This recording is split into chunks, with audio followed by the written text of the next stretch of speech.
जैसे मैं पहले भी बता चुका हूँ, आप थोड़ा सा टाइम बढ़ाएं अपने स्टडी का, कोशिश करें सेल्फ स्टडी को भी बढ़ाएं। और ये 2 दिन जो थे हमारे, थोड़ा हम बिजी थे, तो उनको भी हम आगे चल के कवर करते जाएंगे जल्दी में। तो आपके पास अलाइड नर्सिंग गाइड है, उसके अलावा एसपीएससी मास्टर बुक है, मेडिकल सर्जिकल पीके पनवार वाला बुक है। अगर ये भी चीज़ें हैं तो आप ज़रूर इन चीज़ों को भी देखें। अगर आपके पास और भी टाइम है आप दे सकते हैं, तो रॉस एंड बेल्सन की जो एनाटॉमी फिजियोलॉजी है उसको भी थोड़ा सा देख लिया करें। बाकी हम कोशिश करके सारी चीज़ें पढ़ेंगे, मगर फिर भी क्योंकि हमें अच्छे से कंपटीशन में जाना है, तो आप अच्छे से थोड़ी सी तैयारी करनी है। तो आए आज के हम लेक्चर का आगाज करते हैं। क्वेश्चन नंबर 70 तक हम करके आए हैं सवाल। हमारे पास आज है 71। All are already manifestation of shock except. हम देखते हैं, जैसे इस किस्म का क्वेश्चन जो है पहले भी आ चुका था कि हम क्या करेंगे। फर्स्ट उसमें था कि इनिशियल स्टेप में हम क्या देखेंगे। सेम इस पेशेंट में है कि सब जो है वो मैनिफेस्टेशन हैं, वो सिम्टम्स हैं, वो निशानियां हैं, मगर जो है एक जो है वो नहीं है। कौन सी? अगर हम देखें इनिशियल स्टेप हो तो भी decrease in blood pressure, rapid weak pulse, moist cold skin. Shock में क्या होगा, मॉइस्ट हो जाएगी स्किन और कोल्ड हो जाएगी, क्योंकि ब्लड प्रेशर डिक्रीज हो जाएगा। और ब्लड प्रेशर डिक्रीज हो जाएगा तो क्या होगा, रिपिड और वीक जो है पल्स होगी, थ्रेडी पल्स होगी। पल्स जो है वो फुल एक्टिव जो उसकी रिदम है वो नहीं होगी। तो इसमें इस किस्म का क्वेश्चन पहले भी आया था, हमने इसी पेपर में सोल्व किया। डिक्रीज यूरिनेशन या यूरिन आउटपुट हम देखते हैं, वो फर्स्ट जो है इनिशियल जो है वो मैनिफेस्टेशन नहीं है। वो क्या है, लास्ट है। या लास्ट है या आफ्टर, जब पेशेंट हमारे पास एडमिट होता है, एडमिट होने के बाद हम जब उसका 6 आवर्स या उससे ज्यादा गुजरते हैं, तो हम इनपुट एंड आउटपुट जो है उसका उसमें कलेक्ट करते हैं डेटा। अदरवाइज फर्स्ट में हम नहीं देखते। तो शॉक की जो है वो उसमें decrease blood pressure, rapid weak pulse, moist and cold skin. Question number 72, which of following is not a fat soluble vitamins। अब विटामिन देखें, पहली बात तो विटामिन पे अगर क्वेश्चन आए तो विटामिन में से हमें कितनी कैलोरीज मिलती हैं, जैसे हम पढ़ के आए, फैट, प्रोटीन, कार्बोहाइड्रेट। हम ये पढ़ के आए कि ये हमारे मैक्रोमोलेक्यूल्स हैं। उसमें एनर्जी करेंसी, जो अर्ली एनर्जी हमारी बॉडी को मिलती है वो कार्बोहाइड्रेट से मिलती है। कार्बोहाइड्रेट में कौन से आते हैं, ग्लूकोज, फ्रक्टोज, लैक्टोज, ग्लेक्टोज और बहुत सारे। ठीक है, इसी तरीके से हमारी जो है प्रोटीन और फैट। तो प्रोटीन के 20 अमाइनो एसिड। अमाइनो एसिड क्या है, बेसिक यूनिट है जो बनाती है प्रोटीन को। तो उसके हर अमाइनो एसिड का अपना फंक्शन है, इसलिए। उसके बाद हमारे पास फैट था, तो फैट के जो है ग्लाइसरोल जो था उसके बेसिक यूनिट थे। तो जो, और एनर्जी कैसे मिल रही थी, 4 कैलोरी मिल रही थी हमें विटामिन से, प्रोटीन से एंड कार्बोहाइड्रेट से पर ग्राम। एंड देन जो फैट थी उसमें हमें डबल कैलोरीज मिल रही थी, 9 कैलोरीज पर ग्राम पे मिल रही थी। देन अगर हम देखें विटामिन, मिनरल्स, साल्ट्स, ये सारे जो हैं माइक्रो मालिक्यूल हैं। माइक्रो मालिक्यूल जो है ये विटामिन हो या मिनरल्स हो, तो उनमें हमें कोई एनर्जी नहीं मिलती, मगर बॉडी की फंक्शनिंग के लिए ये बहुत अहम रोल अदा करती हैं। Vitamin A, B, C, D, E, K, ये जो है हमारी विटामिन। विटामिन सिर्फ जो है वाटर सॉल्युबल जो है हमारी, वो है बी एंड सी। बी में B1, B2, B3, जितने भी बी हैं, B12 तक, ये बी ग्रुप। और विटामिन सी, विटामिन सी पे पहले भी क्वेश्चन आ चुका है कि डेफिशिएंसी की वजह से क्या होता है, स्कर्वी। देन विटामिन जो फैट सॉल्युबल विटामिन है उसमें ए, ई, डी, के, 4 जो विटामिन है वो फैट सॉल्युबल विटामिन है। Vitamin A, vitamin D, vitamin E, vitamin के। विटामिन ए जो है हमें नाइट ब्लाइंडनेस से प्रिवेंट करवाती है, आंखों के लिए बहुत अहम है। और विटामिन डी जो है हमारी बोन की स्ट्रेंथन के लिए है। विटामिन ई जो है हमारे जो म्यूकस है, एलर्जिक रिएक्शन है उसमें भी उसका रोल है। और फर्टिलाइजेशन में, फर्टिलिटी में, रिप्रोडक्टिव सिस्टम में भी उसका रोल है। इसी तरीके से विटामिन के का जो रोल है वो ब्लड क्लॉटिंग में हेल्प करना है। तो विटामिन फेट सॉल्युबल, दो ग्रुप विटामिन के, fat soluble vitamin and water soluble vitamin. Water soluble vitamin में ऐसी विटामिन जो डिजोल्व हो वाटर में, वो कौन सी है, सी एंड बी। और जो फेट में डिजोल्व हो वो ए, डी, ई, के, चार विटामिन। उसके अलावा question number 73, past paper 2015, prevention of the emergence or development of risk factor in countries or population group is not yet appear known as। अब हम प्रिवेंशन पढ़ के आए थे, प्राइमरी, सेकेंडरी, टर्चरी।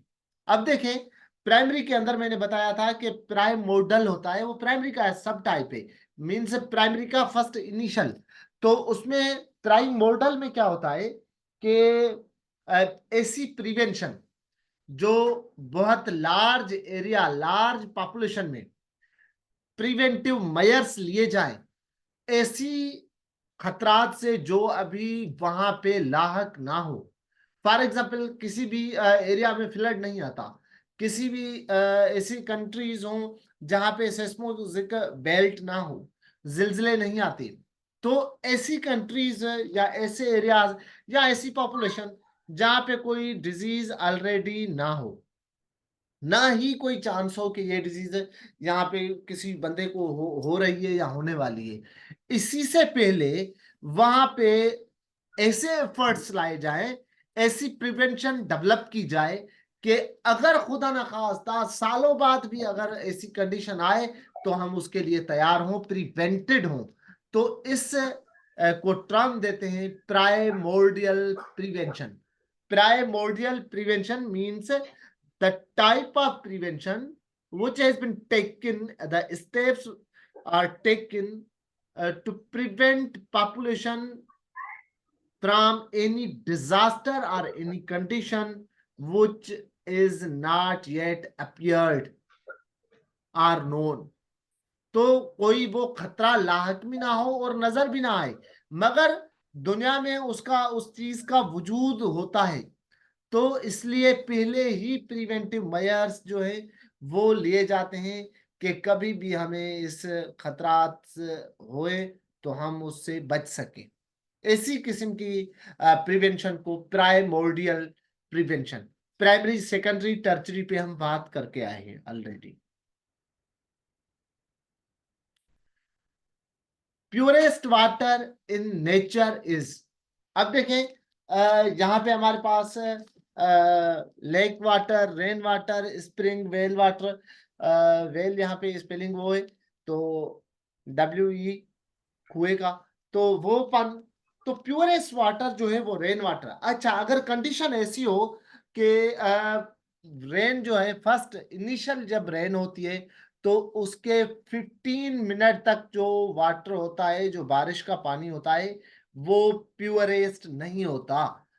क्योंकि जो इन्वायरमेंट में गिलासते हैं, जो डस्ट है, जो स्मोक है, जो स्मोक है, जो केमिकल्स हैं, कार्बन डाइऑक्साइड है, कार्बन फैमिली के और गैसेस हैं, एसिड रेन वो होती है जब एसिड की बढ़ जाती है लेवल इन्वायरमेंट में, और रेन होगी तो वो एसिड जो है गिरेगा, और जिन जमीन पे, जिस चीजों पे, जिस जानदारों पे गिरेगा तो उनको जला देगा, डैमेज करेगा, स्किन की डिजीजेस हो जाती हैं एसिड रेन से। तो फर्स्ट 15 मिनट्स जो है इनिशियल बारिश होने के, उसमें प्योर वाटर नहीं होता, रेन वाटर। आफ्टर 15 मिनट, एक स्टैंडर्ड के मुताबिक 15 मिनट के बाद जितना भी, अच्छा रेन वाटर ही प्योरेस्ट क्यों होता है, क्योंकि ये वाटर जो है एवापोरेट होता है, ये डिस्टिल वाटर की तरह वाटर होता है। जो डिस्टिल वाटर एवापोरेट होके हमें बनाते हैं, जब डिस्टिल वाटर की, तो उसको पहले क्या करते हैं, गर्म बॉयल करते हैं। जब वहां पे जो एवापोरेशन होती है वो मशीनरीज के थ्रू किया जाता है, जो हम इंजेक्शन वगैरह में यूज करते हैं। तो वो एवापोरेट होके बाद में ठंडा होता है, और ठंडा होके फिर वो वाटर आता है। तो सेम इसका है, जो क्लाउड साइकिल है, तो उसमें क्लाउड साइकिल में पानी एवापोरेट होता है, फिर जाकर कोल्ड होता है, वो फिर नेगेटिव प्रेशर की वजह से फिर बरसता है। तो प्योरेस्ट वाटर जो है वो है रेन वाटर। और अगर इस तरीके से कोई क्वेश्चन घुमा के आए, कंडीशन किस तरीके से दी जाए, तो आप उसको मैंने जैसे बताया कि उसके मुताबिक सॉल्व कर देते हैं क्वेश्चन को। अपेंडिसाइटिस, अपेंडिक्स पार्ट है हमारे इंटेस्टाइन का, और वो जो है हमारा जैसे ही स्मॉल इंटेस्टाइन खत्म होता है तो finger like projection is known as appendix. और वो जो जानदार है हर्बीवोर, उनमें एक्टिव होता है और उनमें डाइजेशन में हेल्प करता है। मगर क्योंकि हम ओमनीवोर हैं तो अब हमारे ये इतनी इंपॉर्टेंस नहीं रखता। तो बाकी जो टूरिस्ट होते, पहले ऐसे ही किसी टेस्ट में क्वेश्चन आ चुका है, आई थिंक नॉन मेडिकल किसी और टेस्ट में आए, कि वो कौन सा बॉडी आर्गन होता है जो लोग जो टूरिस्ट होते हैं वो उसे रिमूव करवा देते हैं ऑपरेट करवा के, तो वो अपेंडिक्स होता है। क्योंकि ज्यादातर जो ट्रेवलिंग करते हैं तो अपेंडिक्स अपेंडिसाइटिस हो जाता है, और जब अपेंडिक्स फट जाता है, परफ्यूरेशन हो जाती है, तो वो बहुत नुकसानकार होता है। Appendicitis is suspected from the blood, complete picture showing rays। Rays में क्या होगा, eosinophil जो है वो ज्यादा आएंगे। नंबर ऑफ eosinophil हमारे व्हाइट ब्लड सेल में हम पढ़ के आए कि फिर उसमें कौन से होते हैं, टू जो है हमारे व्हाइट ब्लड सेल में, एक तो हमारे लिम्फोसाइट, दूसरे हमारे कौन से हो जाएंगे, न्यूट्रोफिल, बेजोफिल, eosinophil हो जाएंगे, और मोनोसाइट। देन लिम्फोसाइट में B lymphocyte and T lymphocyte. तो इयोसिनोफिल जो है वो अब सीबीसी हम देखेंगे तो उसमें ज्यादा होंगे। P5 stand for, P5 stand for, P5 जो है किसे कहता है, जैसे हम पढ़ के आए थ्री पीस, थ्री पेथीज, इसी किस्म से टर्म्स बनाए जाते हैं। तो वो मुख्तलिफ जो ऑर्गेनाइजेशन हो, डिजीज कंडीशन हो जहाँ उसमें, तो P5 का मतलब होता है five permanent, P for permanent, five means five, five permanent members of UN security council. UN security council के जो परमानेंट मेंबर होते हैं वो फाइव हैं। फाइव कंट्रीज जो हैं वो यूएन सिक्योरिटी काउंसिल की फाइव मेंबर हैं, परमानेंट मेंबर। और फिर 2-2 साल के लिए 10 मेंबर होते हैं। देन बाकी जो है कंट्रीज जो वो, WHO coined the who coined the word Pakistan. Pakistan word किसने जो है बनाया था, चौधरी रहमत Ali. The first president of Pakistan under 1973 constitution was. अब आप कॉन्स्टिट्यूशन को देखेंगे तो जो है three constitution of Pakistan. First, सबसे पहले जब कंट्री बनी तो ऑब्जेक्टिव रेजोल्यूशन पे क्वेश्चन आ चुका है टेस्ट में कभी, कि ऑब्जेक्टिव नर्सिंग की टेस्ट में प्रीवियस में, ऑब्जेक्टिव रेजोल्यूशन जो है उसके बाद ऑब्जेक्टिव रेजोल्यूशन के बाद जो है वो कॉन्स्टिट्यूशन बने। वो ऑब्जेक्टिव जो रेजोल्यूशन थी वो 1948 में, 1948 में ऑब्जेक्टिव रेजोल्यूशन, कोई कॉन्स्टिट्यूशन पाकिस्तान का नहीं था। फिर 1956 में अस्कंदर मिर्जा, अस्कंदर मिर्जा का नाम जो है वो बहुत कॉमन है, क्योंकि वो लास्ट जनरल जो है वो था पाकिस्तान का। और देन जनरल सिस्टम जो है खत्म करके जो है प्रेसिडेंशियल सिस्टम आया। तो फर्स्ट प्रेसिडेंट ऑफ पाकिस्तान भी वो थे। फिर उन्होंने ही 56 में कॉन्स्टिट्यूशन बनाया और उसको खुद ही उसको डिसॉल्व किया। देन फिर अयूब खान 1960 में, अयूब खान ने दूसरा कॉन्स्टिट्यूशन ऑफ, और जुल्फकार अली भुट्टो ने 1973 में थर्ड कॉन्स्टिट्यूशन जो है लाए। तो अब यहाँ पे क्वेश्चन है, कॉन्स्टिट्यूशन का नहीं पूछ रहे, क्वेश्चन पूछ रहे हैं कि 1973 जब कॉन्स्टिट्यूशन पास हुआ तो उसका पहला प्रेसिडेंट कौन था after the passing 1973 constitution, Chaudhry Fazal Elahi. Chaudhry Fazal Elahi. अगर प्राइम मिनिस्टर पूछते तो वो कौन था, Zulfikar Ali Bhutto.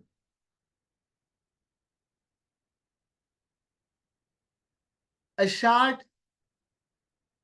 History of Syracuse is a famous book by Sayyid Amir Ali. What is the meaning of Syracuse? Umayyad. उमैयाद जो खुलफा गवर्नेंस थे, रूलिंग थे, तो उनका जो बनु उमैया से रिलेटेड हजरत माविया, देन ये उमैयाद डायनेस्टी थी मुस्लिम की। तो उसमें जो है वो ये बुक जो लिखा हुआ है सैयद अमीर अली का, उस पे फातमिड इथोपियन पीपल ऑफ ईस्ट, फातमिड जो थी वो डायनेस्टी, वो भी जो है इंडियन रूलिंग मुगल से पहले, वो अगर हम रूल पढ़ेंगे तो, क्योंकि हमारे जनरल नॉलेज के इतने क्वेश्चन आ नहीं रहे तो इनमें डिटेल में हम नहीं जाते। Hasan Ali Afandi established Sindh Muhammadan Association on the advice of। Hasan Ali Afandi बड़ी शख्सियात में से आते हैं जो पाकिस्तान के एजुकेशन ऑलमोस्ट उस पे इन्होंने बहुत सारे काम किया। तो उनका जो एक एजुकेशनल सोसाइटी उन्होंने बनाई, उसका नाम था सिंध मोहम्मदान एसोसिएशन। तो कायदे आजम की एडवाइस पे उन्होंने बनाई थी।